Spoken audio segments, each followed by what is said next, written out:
দর্শক, আমন্ত্রণ যমুনা নিউজে আপনাদের সাথে আছি আমি আহমেদ রেজা।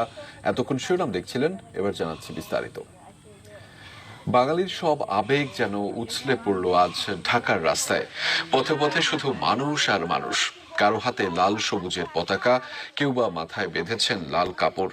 রক্তক্ষয়ী আন্দোলনে জয়ের উচ্ছ্বাস তাদের চোখে মুখে, যেন পরাধীনতার শিকল ভাঙার আনন্দ আয়োজন।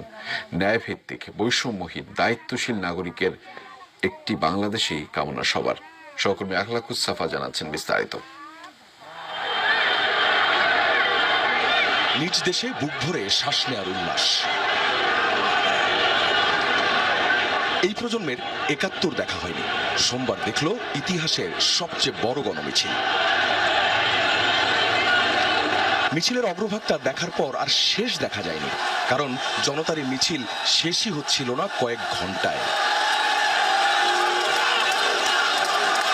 বাঁধভাঙা উচ্ছ্বাসে ফেটে পড়া এই মানুষগুলোর কেউ ছাত্র, কেউ শিক্ষক, অভিভাবক, কেউ দিনমজুর, ডাক্তার কিংবা প্রকৌশলী বা অন্য পেশার, সবার চোখে মুখে যেন একই বার্তা: জয় হয়েছে জনতার। জান্নাতে গেলে যে শান্তি পাওয়া যায় তার চাইতে বেশি আমি শান্তি পাচ্ছি এখন।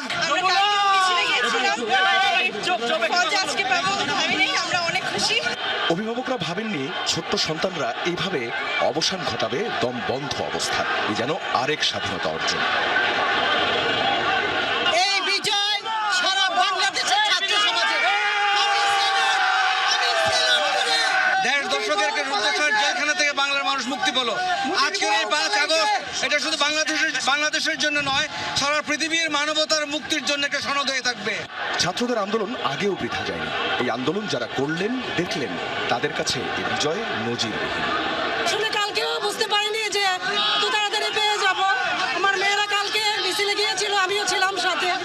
তো আলহামদুলিল্লাহ। আসলে ছাত্রদের কথা, এরপর যারা দেশ চালাবেন তারা যেন মনে রাখেন আন্দোলনে গুলি করতে হয় না।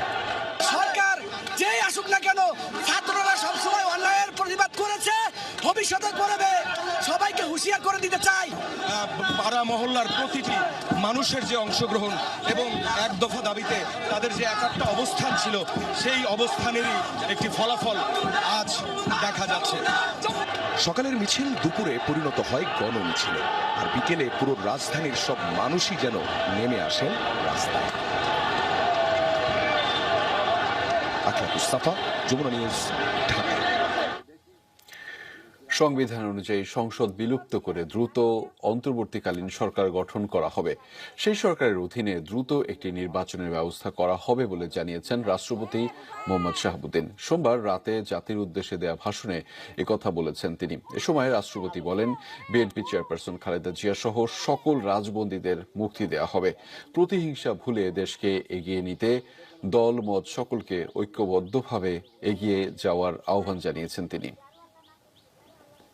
প্রধানমন্ত্রীর পদত্যাগ ও বৈষম্য বিরোধী ছাত্র আন্দোলনে সৃষ্ট পরিস্থিতিতে আজ বঙ্গভবনে ৩ বাহিনীর প্রধান এবং বিভিন্ন রাজনৈতিক দলের নেতৃবৃন্দ, সুশীল সমাজের প্রতিনিধি ও বৈষম্য বিরোধী ছাত্র আন্দোলনের কয়েকজন সমন্বয়কদের সাথে আলোচনা হয়।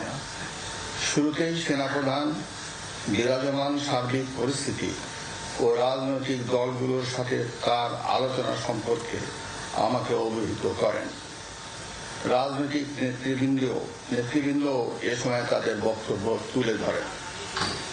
সভায় বৈষম্য বিরোধী ছাত্র আন্দোলনের নিহত শহীদদের স্মরণে শোক প্রস্তাব গৃহীত হয়। এছাড়া জরুরি ভিত্তিতে একটি অন্তর্বর্তীকালীন সরকার গঠনের সিদ্ধান্ত নেওয়া হয়। সকল দল ও অংশীজনদের সাথে আলোচনা করে গঠিত অন্তর্বর্তীকালীন সরকার যত দ্রুত সম্ভব নির্বাচনের ব্যবস্থা করবে। বৈষম্য বিরোধী ছাত্র আন্দোলন ও বিভিন্ন মিথ্যা মামলায় আটক সহ সকল বন্দীদের মুক্তি দেওয়া হবে। বৈষম্য বিরোধী ছাত্র আন্দোলনের নিহতদের পরিবারদের ক্ষতিপূরণ প্রদান ও আহতদের সুচিকিৎসার প্রয়োজনীয় সকল সহায়তা দেওয়া হবে। সর্বসম্মতিক্রমে বিএনপির চেয়ারপারসন বেগম খালেদা জিয়াকে মুক্তি দেওয়ার সিদ্ধান্ত নেওয়া হয়। প্রিয় দেশবাসী, আমি দেশের আইন শৃঙ্খলা পরিস্থিতি স্বাভাবিক করতে এবং লুপ্তরাজ ও ধ্বংসাত্মক কর্মকাণ্ড বন্ধ করতে রাজনৈতিক দলগুলোর প্রতি আহ্বান জানাচ্ছি।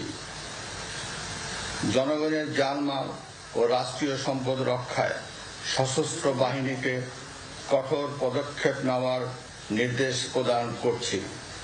সাম্প্রদায়িক সম্প্রীতি ও সংখ্যালঘুদের নিরাপত্তা নিশ্চিত করতে এবং সরকারি সম্পত্তি রক্ষায় সকলকে এগিয়ে আসার আহ্বান জানাচ্ছি।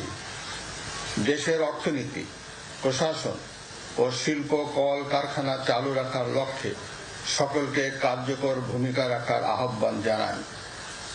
ছাত্র নেতৃবৃন্দ ও শিক্ষকদের সাথে আলোচনা সাপেক্ষে অতি শীঘ্রই শিক্ষা প্রতিষ্ঠানগুলি খুলে দেওয়া হবে। এছাড়া যারা হত্যা ও সহিংসতার সাথে জড়িত নিরপেক্ষ তদন্তের মাধ্যমে তাদেরকে আইনের আওতায় আনা হবে। গণপ্রজাতন্ত্রী বাংলাদেশের সংবিধান অনুযায়ী অনতি বিলম্বে বর্তমান সংসদ বিলুপ্ত করা হবে।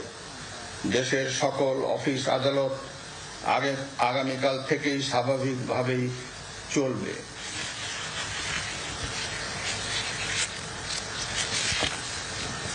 প্রিয় দেশবাসী, আসুন আমরা দেশকে বাঁচাতে একযোগে কাজ করি। পারস্পরিক হিংসা বিদ্বেষ ভুলে ও প্রতিহিংসার ঊর্ধ্বে উঠে দেশকে এগিয়ে নিতে নিজ নিজ অবস্থান থেকে ভূমিকা রাখার জন্য আমি বিনয়ের সাথে আপনাদের প্রতি অনুরোধ করছি। একটি সুন্দর ও সোনালী ভবিষ্যতের প্রত্যাশায় আমরা এগিয়ে যাব ইনশাআল্লাহ। মহান আল্লাহ আমাদের সহায় হন। খোদা হাফেজ। বাংলাদেশ চিরজীবী হোক। সংসদ ভেঙে কম সময়ের মধ্যে নির্বাচন, খালেদা জিয়ার মুক্তি এবং সহিংসতা পরিহার। অন্তর্বর্তীকালীন সরকার নিয়ে রাষ্ট্রপতি মোহাম্মদ শাহাবুদ্দিন তিন বাহিনীর প্রধান সহ বিভিন্ন রাজনৈতিক দলের নেতাদের সাথে এসব আলোচনা করেছেন বৈঠকে, যাতে অংশ নেন বৈষম্য বিরোধী আন্দোলনের সমন্বয়করাও। সহকর্মী রাশেদ নিজাম জানাচ্ছেন বিস্তারিত। অশান্ত রাজপথ, অস্থির রাজনীতি, দেশের ভবিষ্যৎ নিয়ে গোটা জাতির চোখ বিকেল থেকে বঙ্গভবনে। সন্ধ্যা 7টার পর থেকে রাষ্ট্রপতি মোহাম্মদ শাহাবুদ্দিন চুপ্পুর সঙ্গে বৈঠক শুরু হয় রাজনৈতিক নেতাদের। ছিলেন সেনাবাহিনী প্রধান জেনারেল ওয়াকারুজ্জামান, নৌবাহিনী প্রধান অ্যাডমিরাল এম নাজমুল হাসান, বিমান বাহিনীর প্রধান air chief marshal Hasan Mahmud Khan. Quota বিরোধী আন্দোলনের নিহতদের স্মরণে শোক প্রস্তাব দিয়ে শুরু হওয়া আলোচনায় সিদ্ধান্ত হয় কম সময়ের মধ্যে একটি অন্তর্বর্তীকালীন সরকার গঠনের। পার্লামেন্ট ভেঙে দিয়ে অতি দ্রুত একটি ইন্টারিম গভর্নমেন্ট, অন্তর্বর্তীকালীন সরকার গঠন করা হবে নির্দলীয় সরকারদেরকে নিয়ে। আজকে সিদ্ধান্ত হয়েছে যে দেশনেত্রী বেগম খালেদা জিয়াকে অবিলম্বে কোনো কালক্ষেপ না করে তাকে মুক্তি দেওয়া হবে। সেই সঙ্গে মুক্তি দেওয়া হবে সেই সমস্ত নেতা কর্মী, ছাত্র নেতা যাদেরকে অন্যায়ভাবে গত 1 জুলাই থেকে বন্দী করে রাখা হয়েছে, তাদের সকলকে মুক্তি দেওয়া হবে। যত তাড়াতাড়ি সম্ভব এই শূন্যস্থান পূরণ করবার জন্য একটি অন্তর্বর্তী সরকার গঠন করতে হবে এবং সেটা সবার সাথে আলোচনা করে গঠন করা হবে। বিভিন্নভাবে আমাদের অর্থনীতি এখন পঙ্গু হয়ে গেছে। আমাদের এখন মানুষের কাছে যদি আমরা ধার করতে চাই, সেটাও ধার অনেকে দিবে না। আমাদের রেটিং, যে রিস্ক অ্যানালাইসিসে আমাদের রেটিং এখন অনেক খারাপ। স্বৈরাচারী সরকারের বিদায়ের মধ্য দিয়ে যেন একটা সত্যি সত্যি মুক্তিযুদ্ধের সাম্য, মানবিক মর্যাদা, সামাজিক ন্যায় বিচার প্রতিষ্ঠার যে অঙ্গীকার ছিল, সেই পথে বাংলাদেশ যেন হাঁটতে পারে, তার জন্য আমরা প্রয়োজনীয় গোটা রাষ্ট্র সরকারের একটা জবাবদিহিতামূলক একটা গণতান্ত্রিক ব্যবস্থা আমরা কায়েম করতে চাই। বৈঠকে অংশ নেওয়া সবার বক্তব্যই উঠে আসে হামলা ও নাশকতা বন্ধ করে একটি স্থিতিশীল পরিস্থিতি তৈরির। আমাদের ইয়াং জেনারেশন জাতিকে যে নতুন করে পথ দেখালো এবং জুলুমের হাত থেকে আমাদেরকে বের করে নিয়ে আসলো, তাদের সাথে অবশ্যই বসতে হবে, তাদের কথা শুনতে হবে, গুরুত্বের সাথে এটাকে নিতে হবে। কোনোভাবেই যেন আর কোনো প্রাণহানি না হয়, কোনো প্রতিহিংসা চরিতার্থ যেন না করা হয়, বরং সকলে মিলেমিশে আমরা জনগণের জানমালের নিরাপত্তা বিধান করার ব্যবস্থা উদ্যোগ গ্রহণ করব। আমি জানি পুলিশ বাহিনীর কেউ কেউ বাড়াবাড়ি করেছে, কিন্তু আমি এরকম ফুটেজও দেখেছি যে পুলিশ বাহিনীর আহত একজন ছাত্রকে কাঁধে করে নিয়ে যাচ্ছে, শিশুর মতো করে নিয়ে যাচ্ছে। সাম্প্রদায়িক সম্প্রীতি রক্ষা সহ আন্দোলনের নেতৃত্ব দেওয়া বাকি সমন্বয়কদের সঙ্গে আলোচনার পরে করণীয় ঠিক করা হবে বলেও জানান নেতারা। এই মুহূর্ত থেকে আপনারা যার যার জায়গায় রাস্তায় থাকেন, ফুল নিয়ে কথা বলেন, ফুল দেন, মিষ্টি বিতরণ করেন, কিন্তু রাষ্ট্রীয় কোনো সম্পদের 1 ইঞ্চি ক্ষতি কেউ করবেন না। এই রাষ্ট্রকে আজকে সংস্কার করে একটা গণতান্ত্রিক রাজনৈতিক বন্দোবস্তের ভিত্তিতে পরিচালনা করার জন্য আমরা বাংলাদেশের মানুষের আকাঙ্ক্ষা, ছাত্র সমাজের আকাঙ্ক্ষা, সেই আকাঙ্ক্ষাকে ধারণ করে আগামী দিনে তা পরিচালনার জন্য আমরা অঙ্গীকার করছি। বিশ্ববিদ্যালয় আজকে সমস্ত শিক্ষা প্রতিষ্ঠান বন্ধ রয়েছে, অনতিবিলম্বে এই শিক্ষা প্রতিষ্ঠান খুলে দিতে হবে। রাজনৈতিক অচলাবস্থা নিরসনে রাষ্ট্রপতির সাথে আজ বঙ্গভবনে বৈঠক করেছেন বিভিন্ন রাজনৈতিক দলের নেতৃবৃন্দ। সবাই নিজেদের মতো করে মতামত দিয়েছেন, তবে বেশিরভাগ জায়গায় একমত যারা হয়েছেন যে দেশকে উন্নত করতে সবাই সংঘাত এবং হানাহানি পরিহার করতে। আসাদ নিজাম, যমুনা নিউজ, ঢাকা। বিভিন্ন রাজনৈতিক দলের সমন্বয়ে গঠিত অন্তর্বর্তীকালীন সরকার এখন থেকে দেশ পরিচালনা করবে। দেশের সামগ্রিক পরিস্থিতি বিবেচনায় এই সিদ্ধান্ত নেওয়ার কথা জানিয়েছেন সেনাপ্রধান জেনারেল ওয়াকারুজ্জামান। বলেছেন, খুব শিগগিরই রাষ্ট্রপতির সঙ্গে আলোচনা করে নতুন সরকার গঠন করা হবে। সব ধরনের ধ্বংসাত্মক কার্যক্রম থেকে সবাইকে বিরত থাকার আহ্বানও জানিয়েছেন তিনি। পাশাপাশি সহযোগিতা চেয়েছেন সুন্দর দেশ গঠনে। কোটা সংস্কার আন্দোলন ঘিরে সৃষ্ট অনাকাঙ্ক্ষিত পরিস্থিতিতে রোববার দুপুর 3টায় দেশবাসীর উদ্দেশ্যে বক্তব্য দেন সেনাপ্রধান ওয়াকারুজ্জামান।